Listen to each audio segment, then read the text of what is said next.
नमस्ते विद्यार्थियों। अपन उसी साइंस की उसी कड़ी में आज अपना अगला टॉपिक है कंकाल तंत्र। कंकाल तंत्र पढ़ेंगे और अपन कंकाल तंत्र पढ़ेंगे मानव का। वैसे कंकाल तंत्र अपन देखें ना तो दो प्रकार के होते हैं, आंतरिक कंकाल तंत्र और बाह्य कंकाल तंत्र। आंतरिक देखो मनुष्य में पाया जाता है, अपने में कौन सा कंकाल तंत्र पाया जाता है? आंतरिक कंकाल तंत्र पाया जाता है। बाह्य कंकाल है जैसे बिच्छू है, जैसे केचुआ है, केचुए में पाया जाता है। अब देखो केचुए में दो प्रकार का होता है, बाह्य भी होता है और आंतरिक भी पाया जाता है। अपन ये कह सकते हैं, देखो केचुए के ऊपर का कवर होता है ना, वो कैल्शियम कार्बोनेट का बना होता है जो कठोर होता है, और यदि वो अपना गर्दन बाहर निकालता है ना, वो होता है आंतरिक कंकाल तंत्र। तो उसी प्रकार अपन कंकाल तंत्र वैसे अपन मानव का पढ़ेंगे। मानव में कंकाल तंत्र कौन सा होता है? आंतरिक कंकाल तंत्र होता है। कंकाल तंत्र क्या है, इसकी क्या महत्व अपन अभी देखेंगे, समझेंगे अच्छे से। अब देखो हर व्यक्ति अपने जीवन में कोई भी जंतु है वगैरह है गति करता है, वो गति किससे कर रहा है? कंकाल तंत्र के बिना। यदि कंकाल तंत्र नहीं हो तो गति नहीं कर सकता। और गति में भी विभिन्नता पाई जाती है। जैसे अपन देखते हैं कुछ जंतु रेंग के चलते हैं, कुछ तैर के चलते हैं, कुछ उड़ के चलते हैं, कुछ चल के हैं, चलकर गति करते हैं, कुछ दौड़ कर गति करते हैं, और मनुष्य अपने उन्हीं में से है जो दौड़ के गति करता है। तो आज अपन पढ़ेंगे। और इनके बिना देखो कंकाल तंत्र का निर्माण, मानव कंकाल तंत्र का निर्माण अस्थियां या उपास्थियां मिलकर मानव कंकाल तंत्र का निर्माण करती है। और देखो शरीर में एक निश्चित आकृति और एक निश्चित आकृति या ढांचा या अपने एक निश्चित आकृति या ढांचा या आकृति प्रदान करता है। देखो कंकाल तंत्र अपने शरीर को एक ढांचा प्रदान करता है। यदि अपने अंदर शरीर के अंदर जितने भी कोमल अंग पाए जाते हैं उनकी रक्षा कौन करता है? कंकाल तंत्र करता है। जैसे अपन कहते हैं, अपन किसी को कहते हैं आजा देख लूंगा, तो ये अपन देख ला, इसके अंदर देखो कंकाल तंत्र अपने, देखो हार्ट किसके अंदर है? कंकाल तंत्र के अंदर है। यदि अपन डायरेक्ट ऐसे मारते हैं तो अपना हार्ट खराब हो जाता, तो उसके अगर उसकी रक्षा कौन कर रहा है? कंकाल तंत्र कर रहा है। जैसे कोमल अंग हृदय है, मस्तिष्क है, मेरु रज्जु है, इनकी रक्षा कौन करता है? कंकाल तंत्र। और अपने अंदर कौन सा पाया जाता है? आंतरिक कंकाल तंत्र। मैं आपको डेमो के रूप में दिखा सकता हूँ। जैसे अपने पास मैंने ये दिया एक कंकाल तंत्र, अपने शरीर में ऐसा कंकाल तंत्र पाया जाता है। अब देखो अपने शरीर के अंदर क्या, मैं आज बाहर आपके सामने खड़ा हूँ, यदि मेरे अंदर कोई दिख रहा है? नहीं, पर अंदर से सभी का अपना ढांचा ऐसा दिखता है। अब बताओ अपने अंदर कौन सा कंकाल तंत्र पाया जाता है? आंतरिक कंकाल तंत्र पाया जाता है। अब देखो ये देखो फेफड़े हैं, हार्ट है, इनके ऊपर देखो ये कंकाल तंत्र की ये पसलियां हैं, ये कंकाल तंत्र की रक्षा कर रही है, नहीं कर रही है? तो अपन कह सकते हैं अपने आंतरिक कंकाल तंत्र पाया जाता है और ये कोमल अंगों की रक्षा करते हैं। अब बताओ इन हड्डियों का अध्ययन करना या इन हड्डियों का अध्ययन करना क्या कहलाता है? ऑस्टियोलॉजी, ऑस्टियोलॉजी कहलाता है। और ये अस्थियां कह दो, बोन कह दो या हड्डी कह दो, इनका निर्माण कौन करता है? संयोजी ऊतक के द्वारा होता है। अपन कहते हैं कि अस्थियां कह दो, हड्डी कह दो या इंग्लिश में बोन कह दो, इनका निर्माण कौन करता है? संयोजी ऊतक कहलाते हैं, ऊतक करते हैं।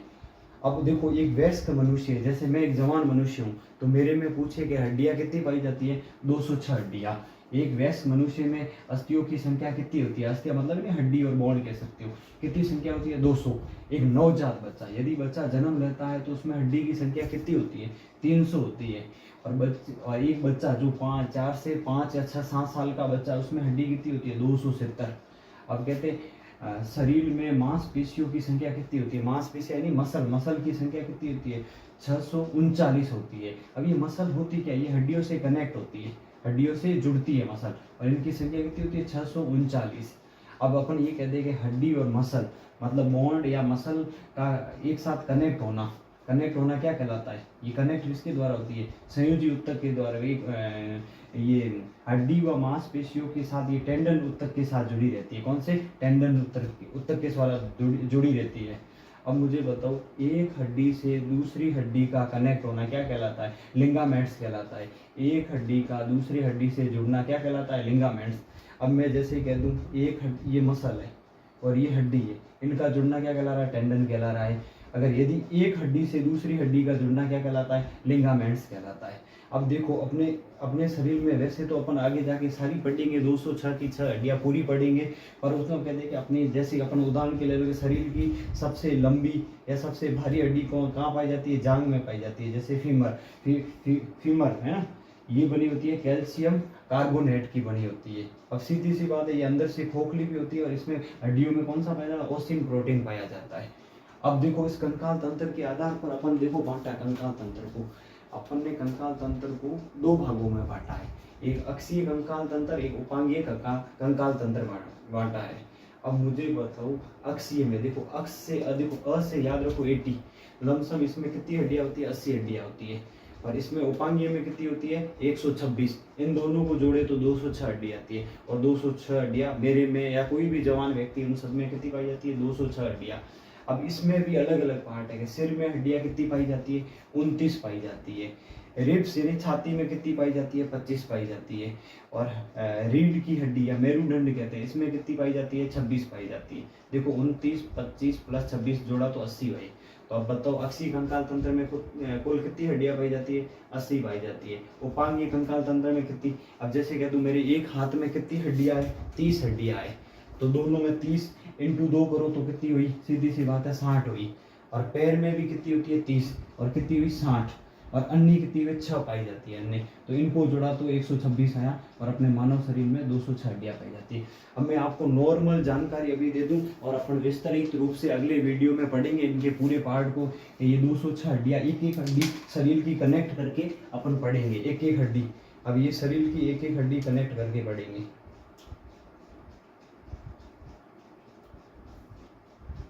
अब मुझे बताओ शरीर में यदि आपको कोई पूछे कि शरीर में सबसे मजबूत हड्डी कहाँ पाई जाती है, ये देखो ये मेडिबल है। शरीर की सबसे मजबूत हड्डी कहाँ पाई जाती है, जबड़े में पाई जाती है, इसका नाम है मेडिबल। ये देखो यहाँ से हिल रहा है ना, इसका नाम है मेडिबल।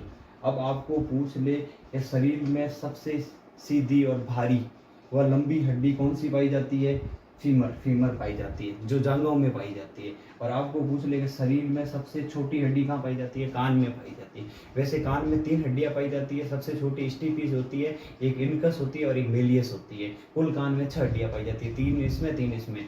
अब मुझे बताओ आगे बढ़ा, ये पढ़ेंगे यू आगे, इसको हाईलाइट कहते हैं, हाँ होइड कहते हैं, सॉरी होइड कहते हैं। ये यू आकार की होती है, जो जीभ और कंठ के बीचों बीच पाई जाती है। पर अब देखो इसके विस्तारित रूप में अपन पढ़ेंगे, जैसे कि सिर में है तो सिर में कपाल में कौन सी पाई जाती है, यहाँ ऑक्सीपिटल पाई जाती है, यहाँ टेम्पेरल पाई जाती है, यहाँ पेराइटल पाई जाती है, यहाँ फ्रंटल पाई जाती है, यहाँ इथमेड पाई जाती है, यहाँ स्पेनोइड पाई जाती है। अब जैसे अपन ये कह दें, और यहाँ पे जैसे नाक में कोचा है वगैरह, ये पूरी चेहरे में अपने 14 पाई जाती है, कपाल में 8 पाई जाती है, एक कंठ के नीचे पाई जाती है। ये सारी हड्डियाँ अपन इसका विस्तारित रूप से कल अगले वीडियो में पढ़ेंगे। और जुड़े रहे, सेकंड पार्ट जल्द कल ही आएगा। धन्यवाद।